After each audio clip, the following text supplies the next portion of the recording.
আমার প্রিয় অষ্টম শ্রেণীর শিক্ষার্থী বন্ধুরা, তোমাদের সকলকে আমার চ্যানেলে স্বাগত জানাই। আশা করছি তোমরা সকলে খুব ভালো আছো। আজকে আমি তোমাদের রায় মার্টিনে যে প্রশ্নবিচিত্রা প্রকাশিত হয়েছে তার 295 পাতায় যে 3 নম্বর স্কুল রয়েছে সেখানে তোমাদের অষ্টম শ্রেণীর বন্ধুদের প্রথম পর্যায়ক্রমিক মূল্যায়নের ভূগোলের প্রশ্ন দেওয়া রয়েছে। আমি আজকে উত্তরগুলো তোমাদের দেখিয়ে দেবো।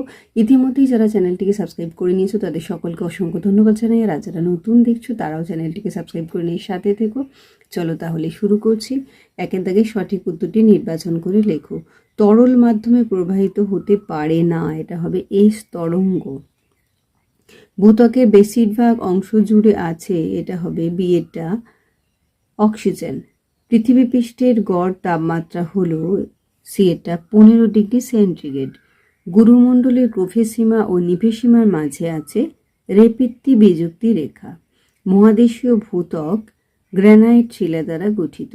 পৃথিবীর অভ্যন্তরে কেন্দ্রমণ্ডল স্তরটি 3500 কিমি পুরু। নিচে বাক্যগুলি কোনটি শুদ্ধ কোনটি অশুদ্ধ লেখো। ভুটানের প্রধান ভাষা হলো জাংথা, এটা হবে শুদ্ধ। মূল্যবান রত্ন হিসেবে শ্রীলঙ্কার পদ্মরাগমণির খ্যাতি পৃথিবী জোড়া, এটা হয়ে যাবে অশুদ্ধ। পূর্ণ বাক্যে উত্তর দাও। নেপাইদাও কোন দেশের রাজধানী? এটা হবে নেপাইদাও মায়ানমারের রাজধানী।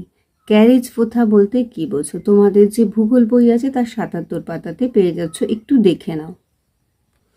দেখো, এই পাকিস্তানের থেকে প্রথা পর্যন্ত লিখে দেবে, এটাই হয়ে যাচ্ছে ক্যারেজ প্রথা। এটা তোমাদের যে ভূগোল বই আছে আমাদের পৃথিবী তার 77 পাতাতে রয়েছে। পরের প্রশ্নটা আমরা দেখে নিই। নিচের প্রশ্নগুলি সংক্ষিপ্ত উত্তর দাও। সার্কের সদস্য দেশগুলির নাম লেখো। এটা 74 পাতাতে পেয়ে যাবে তোমাদের ভূগোল বইয়ের।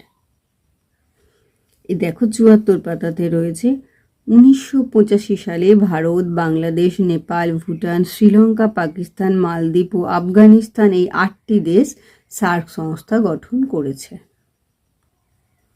পরের দেখো 2 নম্বর প্রশ্ন। এমন দুটি প্রতিবেশী দেশের নাম লেখো যাদের সমুদ্র বন্দর নেই। এটা রায়মার্টিন থেকে একটু দেখে নাও।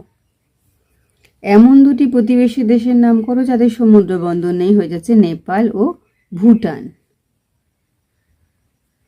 3টা দেখো, মায়ানমারে কি কি ধরনের অরণ্য দেখা যায়? এটা তোমাদের বইয়ে 76 পাতাতে দেখে নাও। এই দেখো, এই মায়ানমারে থেকে এই যায় পর্যন্ত লিখে দেবে। সার্ক গঠনের উদ্দেশ্য কি? এটা তোমাদের বইয়ে 74 পাতায় পেয়ে যাবে। তোমাদের ভূগোল বই 74 পাতায় এই ভারত থেকে এই লেনদেন পর্যন্ত এতটা লিখবে, এখান থেকে এখানটা সব লিখবে এই লেনদেন পর্যন্ত। এরপর 4এর দাগে নিচের প্রশ্নগুলি সংক্ষিপ্ত ব্যাখ্যামূলক উত্তর দাও। উদাহরণ সহ আগ্নেয়গিরি শ্রেণী বিভাগ করো। এটা 12 পাতায় পেয়ে যাবে। এই যে উদাহরণ সহ আগ্নেয়গিরি শ্রেণী বিভাগ, সক্রিয়তার ভিত্তিতে আগ্নেয়গিরির 3টি ভাগ। এই সক্রিয় আগ্নেয়গিরি, সুপ্ত আগ্নেয়গিরি আর মৃত আগ্নেয়গিরি। এখানেই তোমরা সব উদাহরণগুলো সবাইয়েরই পেয়ে যাচ্ছ। এই সক্রিয়তার থেকে এই দেখা যায় পর্যন্ত এতটা উত্তর হবে। ভূমিকম্পের কেন্দ্র উপকেন্দ্র কাকে বলে? এটা 14 পাতায় পাবে। এই ভূমিকম্পের থেকে এই যে কেন্দ্র এতটা লিখে দেবে, এখান থেকে এতটা, আর উপকেন্দ্র লিখবে এই কেন্দ্র থেকে এই উপকেন্দ্র এতটা। প্রশান্ত মহাসাগরের পশ্চিম উপকূল বরাবর জাপান ও সন্নিহিত দ্বীপপুঞ্জ কিভাবে গড়ে উঠেছে? এটা 8 পাতায় পাবে। তোমাদের ভূগোল বইয়েতে 8 পাতায় পেয়ে যাচ্ছ। এখান থেকে লিখবে, এইখান থেকে এই এতটা পর্যন্ত লিখবে। এই যে প্রশান্ত মহাসাগরের পশ্চিম উপকূল বরাবর জাপান ও সন্নিহিত দ্বীপপুঞ্জ এইভাবে গড়ে উঠেছে, এইখান থেকে এই এতটা লিখবে উত্তর।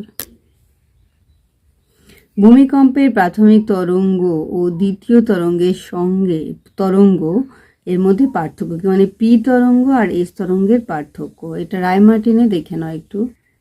এই যে দেখো, পি তরঙ্গ আর এস তরঙ্গের এই দেখো পার্থক্য। 5 দেখো, নিচের প্রশ্নগুলির উত্তর দাও। পাললিক শিলার 5টি বৈশিষ্ট্য লেখো। এটা 21 পাতাতে পেয়ে যাবে।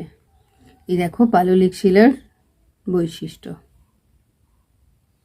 চিত্রসহ উদ্বেধী ও নিঃসারী আগ্নেয় শিলার বিবরণ দাও। এটা 20 পাতায় পাবে। এই যে 20 পাতাতে এই যে চিত্র রয়েছে আর এই যে লেখাটা রয়েছে লিখে দেবে।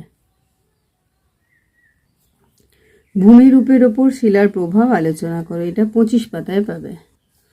এই যে দেখো 25 পাতায় ভূমিরূপের ওপর শিলার প্রভাব রয়েছে। এই রাঁচি সহ এইখান থেকে এই এতটা লিখবে, রাঁচি সহ এই গোলাকার হয় লিখবে, তারপর মহারাষ্ট্রের থেকে আকারের পর্যন্ত লিখবে, তারপরে এই জার্মান শব্দ কাস্ট এর অর্থ উন্মুক্ত প্রস্তর ক্ষেত্র লেখার পরে এই গুহার থেকে কাস্ট ভূমিরূপ পর্যন্ত লিখবে। এই যে কাস্ট ভূমিরূপ পর্যন্ত লিখবে। তাহলে এই রাঁচি সহ এখান থেকে এতটা লিখলে, মহারাষ্ট্রের থেকে আকারের পর্যন্ত লিখলে, এই লাইনটা লিখলে, তারপর গুহার ছাদ থেকে এই কাস্ট ভূমিরূপ পর্যন্ত লিখলে। তাহলে আমার প্রিয় অষ্টম শ্রেণীর শিক্ষার্থী বন্ধুরা, আজকে তোমাদের আমি যে 2025 সালে রায় মার্টিনের প্রশ্নবিচিত্রা প্রকাশিত হয়েছে তার 295 পাতায় আছে 3 নম্বর স্কুল রয়েছে, সেখানে তোমাদের অষ্টম শ্রেণীর বন্ধুদের প্রথম পর্যায়ক্রমে মূল্যায়নের ভূগোলের প্রশ্ন দেওয়া রয়েছে। আমি তার উত্তরগুলো দেখে দিলাম, আশা করছি সকলেই বুঝতে পেরেছো। ভিডিওটি দেখার জন্য তোমাদের সকলকে অসংখ্য ধন্যবাদ জানাই। ভালো লাগলে লাইক করো, কমেন্ট করো, বন্ধুদের মধ্যে শেয়ার করো। আর আগামী দিনে নতুন নতুন ক্লাসগুলো পাওয়ার জন্য অবশ্যই চ্যানেলটিকে সাবস্ক্রাইব করে নিয়ে সাথে থেকো। তোমরা সকলে খুব ভালো থেকো।